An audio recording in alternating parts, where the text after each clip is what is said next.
Hello ವೀಕ್ಷಕರೇ, welcome back to ಸಿರ್ಸುಲೋಕ್ಸ್.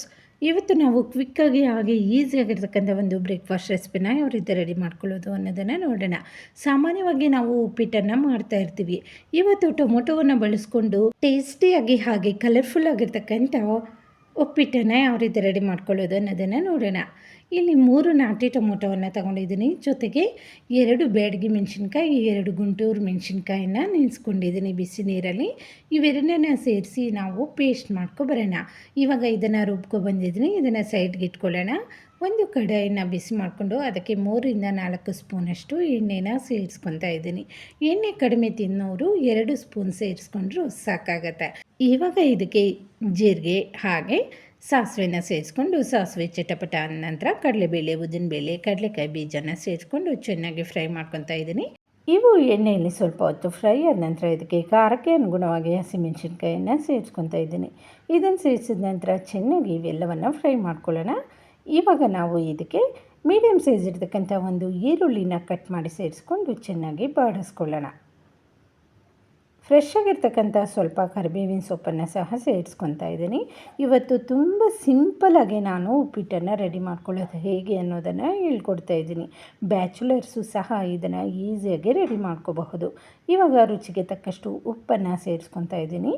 ಇದೆಲ್ಲವನ್ನು ಚೆನ್ನಾಗಿ ಬಾಡಿಸ್ಕೊಂಡ ನಂತರ ನಾವು ರುಬ್ಬಿಟ್ಕೊಂಡಿರ್ತಕ್ಕಂಥ ಟೊಮೊಟೊ ಪೇಸ್ಟನ್ನು ಇದರಲ್ಲಿ ಸೇರಿಸ್ಕೊಬಿಡೋಣ.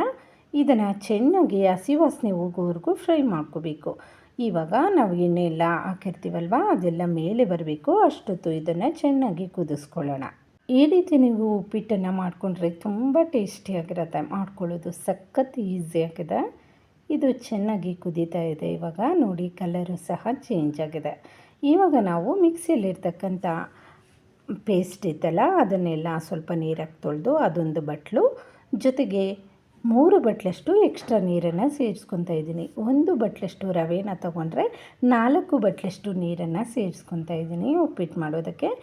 ಈ ಮೆಥಡಲ್ಲಿ ಮಾಡಿದ್ರೆ ಉಪ್ಪಿಟ್ಟು ತುಂಬ ಚೆನ್ನಾಗಿ ಬರುತ್ತೆ. ಇವಾಗ ಹುರಿದಿಟ್ಕೊಂಡಿರ್ತಕ್ಕಂಥ 1 ಬಟ್ಲು ರವೆನ ಸೇರಿಸ್ಕೊತಾ ಇದ್ದೀನಿ ಇದಕ್ಕೆ. ಇದು ಚೆನ್ನಾಗಿ ಕುದಿಬೇಕು. ನೀರು ಹಾಕಿದ ನಂತರ ಉಪ್ಪು ಖಾರ ಇಲ್ಲಿ ಚೆಕ್ ಮಾಡಿಕೊಂಡು ಆ್ಯಡ್ ಮಾಡ್ಕೋಬಹುದು. ಇದು ಚೆನ್ನಾಗಿ ಕುದೀತಾ ಇದೆ. ಇವಾಗ ನಾವು ರವೆನ ಹಾಕ್ಕೊಳ್ಳೋಣ. ನಿಧಾನಕ್ಕೆ ಸ್ವಲ್ಪ ಸ್ವಲ್ಪ ರವೆನ ಹಾಕ್ಕೊತ ಈ ರೀತಿ ಮಿಕ್ಸ್ ಮಾಡ್ಕೊಳ್ಳಿ, ಇಲ್ಲಾಂದರೆ ಉಂಡೆ ಕಟ್ಟತ್ತೆ. ಆಲ್ರೆಡಿ ರವೆನ ಚೆನ್ನಾಗಿ ಫ್ರೈ ಮಾಡಿಟ್ಕೊಂಡಿದ್ದೀನಿ. ಸ್ವಲ್ಪ ಎಣ್ಣೆನ ಸೇರಿಸ್ಕೊಂಡು ಚೆನ್ನಾಗಿ ರವೆನ ಗೋಲ್ಡನ್ ಬ್ರೌನ್ ಬರೋವರೆಗೂ ಫ್ರೈ ಮಾಡಿಕೊಂಡ್ರೆ ಉಪ್ಪಿಟ್ಟು ಚೆನ್ನಾಗಾಗುತ್ತೆ. ಇವಾಗ ಮುಚ್ಚಳ ಮುಚ್ಚಿ ಇದನ್ನು ಸ್ವಲ್ಪ ಹೊತ್ತು ಬೇಯಿಸ್ಕೊಳ್ಳೋಣ. ನಾರ್ಮಲಾಗಿ ಯಾವಾಗೂ ಮಾಡೋ ಉಪ್ಪಿಟ್ಟು ರೈತಿನೇ ಟೊಮೊಟೊವನ್ನು ಪೇಸ್ಟ್ ಮಾಡಿ ಹಾಕಿರೋದ್ರಿಂದ ಟೇಸ್ಟು ಹಾಗೆ ಬಣ್ಣ ಡಿಫ್ರೆಂಟಾಗಿರುತ್ತೆ. ಇದೆಲ್ಲ ಚೆನ್ನಾಗಿ ಬೆಂದಿದೆ. ಇವಾಗ ಚೆನ್ನಾಗಿ ಮಿಕ್ಸ್ ಮಾಡ್ಕೊಬಿಡೋಣ. ಲಾಸ್ಟಲ್ಲಿ ಇದಕ್ಕೆ 1 ಸ್ಪೂನಷ್ಟು ತುಪ್ಪನ ಸೇರಿಸ್ಕೊತಾ ಇದ್ದೀನಿ. ತುಪ್ಪನ ಸೇರಿಸೋದ್ರಿಂದ ರುಚಿ ತುಂಬ ಚೆನ್ನಾಗಿರುತ್ತೆ. ಇದಕ್ಕೆ ನಾವು ಚಟ್ನಿನ ಸಹ ರೆಡಿ ಮಾಡಿಕೊಂಡು ತಿನ್ನಬಹುದು. ತುಂಬ ರುಚಿಯಾಗಿರುತ್ತೆ. ಹಾಗೆ ಸಹ ತಿನ್ನಬಹುದು. ಬ್ರೇಕ್ಫಾಸ್ಟ್ಗೆ ಕ್ವಿಕ್ಕಾಗಿ ಆಗಿಬಿಡುತ್ತೆ. ಮಕ್ಕಳ ಲಂಚ್ ಬಾಕ್ಸ್ಗೂ ಸಹ ಇದನ್ನು ಕೊಟ್ಟು ಕಳಿಸ್ಬಹುದು. ಯಾರೆಲ್ಲ ವೆಯ್ಟ್ ಲಾಸ್ ಮಾಡ್ತೀರಾ ಅನ್ನೋರು ಸಹ ಈ ರೆಸಿಪಿನ ಟ್ರೈ ಮಾಡಬಹುದು. ತುಂಬ ಟೇಸ್ಟಿಯಾಗಿರುತ್ತೆ. ವೀಕ್ಷಕರೇ, ನೀವು ಒಮ್ಮೆ ಈ ರೆಸಿಪಿನ ಟ್ರೈ ಮಾಡಿ ಹೇಗೆ ಬಂದಿದೆ ಅಂತ ಕಮೆಂಟ್ ಮಾಡಿ. ನಾರ್ಮಲಾಗಿ ಯಾವಾಗೂ ಉಪ್ಪಿಟ್ಟು ಮಾಡ್ತಾ ಇರ್ತೀವಿ. ಈ ರೀತಿಯಾಗಿ ಉಪ್ಪಿಟ್ಟನ್ನು ರೆಡಿ ಮಾಡಿಕೊಂಡ್ರೆ ಡಿಫ್ರೆಂಟಾಗಿರುತ್ತೆ ಟೇಸ್ಟು. ಎಲ್ಲರಿಗೂ ಸಖತ್ ಇಷ್ಟ ಆಗುತ್ತೆ. ವೀಕ್ಷಕರೇ, ಇದಾಗಿತ್ತು ಇವತ್ತಿನ ವಿಡಿಯೋ. ಈ ವಿಡಿಯೋ ನಿಮಗೇನಾದರೂ ಇಷ್ಟ ಆಗಿದ್ದರೆ ನಿಮ್ಮ ಫ್ರೆಂಡ್ಸ್ ಆ್ಯಂಡ್ ಫ್ಯಾಮಿಲಿಗೆ ಈ ವಿಡಿಯೋವನ್ನು ಶೇರ್ ಮಾಡಿ. ಇನ್ನಷ್ಟು ಹೊಸ ಹೊಸ ರೆಸಿಪಿಗಳಿಗೋಸ್ಕರ ನನ್ನ ಚಾನಲನ್ನು ಫಾಲೋ ಮಾಡಿ. Thank you for watching.